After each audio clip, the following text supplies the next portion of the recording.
देखें यहाँ पर ग्राम पंचायत में जो सरपंच होते हैं, ठीक है, सरपंच हो जो होते हैं, सरपंच का इलेक्शन होता है, चुनाव जीतते हैं और जमीन का जो विवाद होता है ना, जमीन का अगर कोई विवाद होता है या रास्ता का जो है, यहाँ पर रास्ता का अगर कोई विवाद होता है, ठीक है, तो क्या सरपंच जो है उसको सॉल्व कर सकते हैं? क्या आप रास्ते के विवाद को लेकर सरपंच के पास जा सकते हैं? क्या है आपके अधिकार? रास्ता का विवाद में आपको क्या करना चाहिए? अब रास्ता मान लेते हैं किसी का निजी हो या रास्ता जो है वो किसी का सरकारी हो सकता है, और अगर रास्ता का विवाद होता है तो सबसे पहला कदम आपका क्या होगा? ये रास्ता जो है, ये सबसे बड़ी बात है कि आपका निजी है या सरकारी है, ये बात बेहद जरूरी है। अगर आपका कोई निजी रास्ता है तो निजी रास्ता का जो है आपके पास कागजात भी होने चाहिए।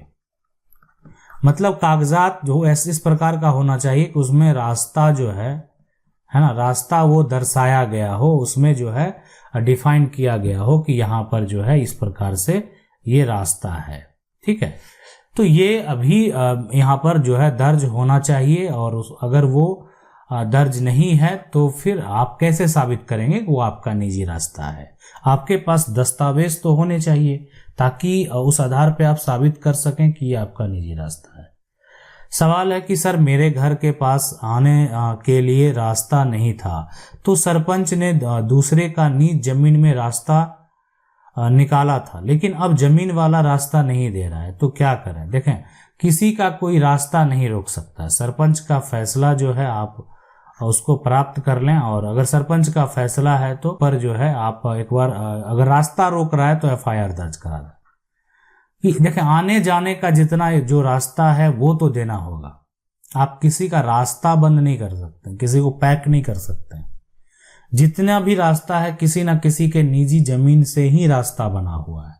लोग अपनी निजी जमीन को देते हैं तो सरकारी योजना के तहत उस पर रास्ता बनाया जाता है, और जब एक बार सरकारी योजना के तहत उस पर रास्ता बना दिया जाता है तो जो है वो जमीन सरकारी हो जाता है। अगर सरकार जो है आपकी जमीन जबरन लेती है रास्ता बनाने के लिए, तो फिर अगर कोई एनएच का निर्माण किया जा रहा है या कोई रोड बनाया जा रहा है, पुल बनाया जा रहा है, तो वहां पर जो है सरकार जो है आपको यहाँ पर मुआवजा भी प्रदान करती है। वो भी जो प्रॉपर्टी का कॉस्ट होता है उससे 4 गुना तक मुआवजा प्राप्त होता है। तो ये डिपेंड करता है कि आपका जो यहाँ पर रास्ता विवाद है वो किस प्रकार से है, तो आपको उसके ऊपर एफआईआर भी दर्ज करना है, और साथ में एसडीएम कोर्ट में जो है रास्ता से संबंधित केस भी फाइल कर सकते हैं। अगला सवाल है, सर मेरे पिता ने अपने जीवन काल में ना खुद के द्वारा खरीदी गई संपत्ति की वसीयत रजिस्टर कर दी। एक भाई जो है यहाँ पर नाम, लेकिन यहाँ पर जो है ना कभी दूसरे भाई का जो है ऐसे में जिसके पास रजिस्टर वसीयत की उसको पिता की संपत्ति में हक कैसे मिलेगा? हाँ, वसीयत हो गया ना, एक बार जब वसीयत कर दिया गया, वसीयत अगर हो जाता है तो अगर पिता का अर्जित संपत्ति है, ठीक है, यहाँ पर अगर अर्जित संपत्ति है, वसीयत कर दिया गया है, तो उस केस में होगा क्या? ठीक है, उस केस में ये होगा कि अर्जित संपत्ति अगर वसीयत हो गया है तो उस पर एक दावा जो है वो किया जाएगा, और दावा तब आप कर सकते हैं जब जो पिता है जिनका जो वसीयत करता, आप ऐसे समझ लें, जो वसीयत करता है उसकी अगर मृत्यु हो गई हो तो मृत्यु के बाद दावा किया जा सकता है, उससे पहले दावा नहीं कर सकते। अगर वो नहीं है अब इस दुनिया में तो आप दावा कर सकते हैं और संपत्ति को अपने नाम पर ट्रांसफर करवा सकते हैं। अगला सवाल है, सर मैं जो है 3 भाई था, जो बड़े भाई थे उनका देहांत हो गया 2005 में। मेरे उसने एक लड़की है, देहांत के बाद दूसरे भाई ने शादी कर ली और अपने ही भाभी से, और मेरे पिताजी जो है जॉब करते हैं तो अपने ही जगह पे भाई को जॉब लगवा दिया, मुझे जमीन दिया और 500 के 2 जो है स्टाम्प पेपर पे सरपंच द्वारा पिताजी, माँ, भाई और 5 लोग गवाह के रूप में साइन किए। 8 वर्ष पहले जो जमीन है मेरे पिताजी द्वारा खरीदा गया है, मैंने अपने नाम से जमाबंदी रसीद करा लिया है। अब भाई और 14 वर्ष कि बड़े भाई की लड़की द्वारा मुझे गाली गलौज मारपीट किया जाता है। मुखिया और लोगों का कहना है कि इसका कोई वैल्यू नहीं है। यह पेपर 2013 में सरपंच के द्वारा पिताजी और माँ ने मुझे लिखित है। देखें, अगर मान लेते हैं कोई 3 भाई है, ठीक है, ये भी भाई है, ये भाई है, अब इसकी जो मान लेते पत्नी है, अब इस भाई की मृत्यु हो जाती है। अब ये मान लेते किसी कारण बस ऐसा कोई घटना घट गया तो इनकी पत्नी से विवाह ये भाई का हो जाता है, ठीक है। तो सबसे बड़ी बात है कि इस पत्नी से अगर मान लेते पहले भाई का बच्चा है तो उस बच्चे पर जो है, बच्चे का नाम पर जो पिता का नाम दर्ज होगा, अगर वो इस भाई का है तो संपत्ति 3 भागों में बटेगा, ठीक है। संपत्ति 3 भागों में बटेगा, इसलिए कि जो पत्नी है वो तो ठीक है, वो तो शादी कर ली, हकदार कौन होगा, वो बेटी होगी। बेटी का जो है उस पे उसके जो पिता थे, ओरिजिनल जो पिता है, उनका नाम दर्ज होना चाहिए। अब अगर उनका नाम ना दर्ज हो के भाई का नाम दर्ज हो गया तो फिर दिक्कत होगा। तो कानून ये कहता है कि ये 3 पार्ट में उस समय बटेगा जबकि एक बेटी उसकी उत्तराधिकारी है। लेकिन अगर मान लेते हैं बेटी को दूसरा भाई अपना नाम दे दिया तो फिर तो इस भाई का कोई जिक्र ही नहीं है, ठीक है। तो फिर संपत्ति जो है 2 पार्ट में बटेगा, यानी 2 पार्ट में आधा आधा बटेगा। ऐसे इस जो लड़की है इनको भी संपत्ति प्राप्त होगा। अब संपत्ति का उपयोग आप कर सकते हैं। अब ये हिस्सेदार ही आप हैं तो आपको ये संपत्ति प्राप्त हुआ। अब ये व्यक्ति जो है, इसको जो भाई है ये, उसको भी एक शेयर प्राप्त होगा। तो 3 हिस्सों में पूरी प्रॉपर्टी बट गया यहां पर। लेकिन अगर बेटी को जो पहले पिता है जिनकी मृत्यु हो गई उसका नाम दिया जाएगा तो उसके नाम पर भी प्रॉपर्टी दर्ज किया जाएगा। अगला पंचनामा बंटवारा जो हुआ 1994 में हुआ है। जमाबंदी 2002 से जो है कायम है, लेकिन जमाबंदी में सीओ का सिग्नेचर नहीं है, कोर्ट में वैल्यू है। जमाबंदी अगर आपका एक तरह से कायम है, जमाबंदी के हिसाब से आपका रसीद जो है वो कट रहा है। आप सरकार को जो है एक तरह से टैक्स जो है अभी तक पे कर रहे हैं।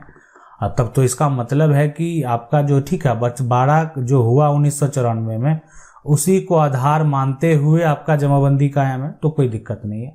आप एक सबूत के तौर पे पेश कर सकते हैं। देखिए, कोर्ट में साफ साफ कहना होता है कि आपका अनरजिस्टर्ड डॉक्यूमेंट अगर आप लाते हैं तो उसका कोई मान्यता नहीं है। आप जमाबंदी का एक नकल प्राप्त कर लेंगे।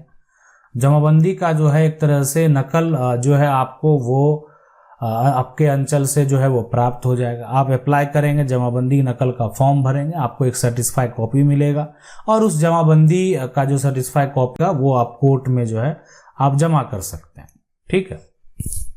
सवाल है कि सर एक जमीन का जो केवाला यहाँ पर से ना 2016 में जो खरीद किया, म्यूटेशन भी हो गया और जो है 4 साल बाद एक आदमी उसी खाता खेसरा का जमीन दूसरे आदमी से जो है खरीद लिया। बेचने वाला का जो है नाना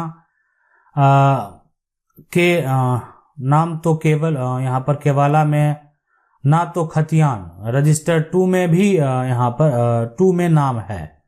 खरीदने वाला जो है मेरा केवाला पर जो है गवाह है। मैं 144 DCLR जीत चुका हूं।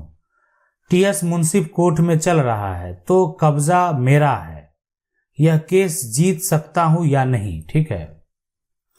नहीं देखें, दूसरा आदमी जो खरीद लिया उसका कभी मान्यता नहीं होगा, ठीक है। आज आपका केस जो है मुंसिफ पे चल रहा है ना, जीत नहीं सकते हैं। आपका जीत जो है वो तय है। बाद में अगर कोई खरीद लिया, ठीक है, लेकिन कब्जा भी आपका बरकरार हो। कब्जा अगर कोई भी तंग करने के लिए, परेशान करने के लिए आएगा, तुरंत उस पर आप FIR दर्ज करा दें, ठीक है। तुरंत उस पर जो अनुमंडल कोर्ट से जो है ना वहां पर केस फाइल कर दें कि इसीलिए अगर कोई तंग कर रहा, परेशान कर रहा, मतलब कब्जा हाथ से भी नहीं जाना चाहिए। कब्जा आपका है, आपने जमीन खरीदा है और आपने पहले खरीदा है। जो पहले खरीदा है उसका मान्यता जो है वो न्यायालय में होगा, उसी के पक्ष में न्यायालय में कोर्ट में जो है फैसला होगा। अगला सवाल है कि सर प्रणाम, हमारे पूर्वज का खतौनी है और 1 एकड़ उसमें से जो है ना 1 एकड़ 12 कट्ठा बेचा। जमीन उसी खेसरा से बचा है, लेकिन कुछ दिन बाद उसी खेसरा में से 4 कट्ठा बेचा तो उसने मोटेशन सारे जमीन का करवा लिया।